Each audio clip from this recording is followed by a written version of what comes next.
This is the first time যে 24 ডেজে আমরা আমাদের সকল ভ্যাকসিনের একটা বাম্পার স্টক সরবরাহ নিতে সক্ষম হয়েছি। এটা একটা record as per who and UNICEF people, আমরা সেটা করতে সক্ষম হয়েছি। আজকে আমরা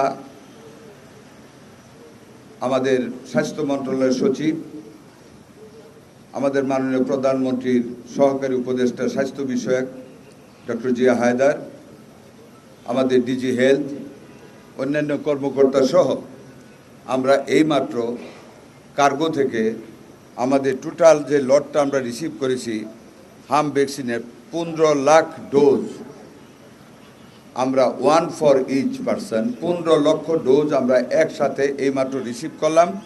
সাথে আরও রিসিভ করলাম আমরা 90,000 টিডি, টিটেনাস অ্যান্ড ডিপথেরিয়ার ভ্যাকসিন আমরা একসাথে রিসিভ করলাম এইমাত্র। ইনশাল্লাহ এই যে শুরু হয়েছে, এখন আমাদের প্রত্যেক সপ্তাহে একটার পর একটা ডেলিভারি আসবে।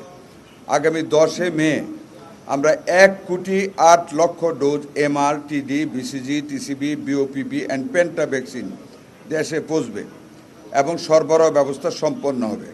সেপ্টেম্বর 2026 সালের মধ্যে সম্পূর্ণ ভ্যাকসিন সরবরাহ সম্পূর্ণ করার পরিকল্পনা আমাদের রয়েছে এবং হবে, এবং that will create a buffer stock at our hand.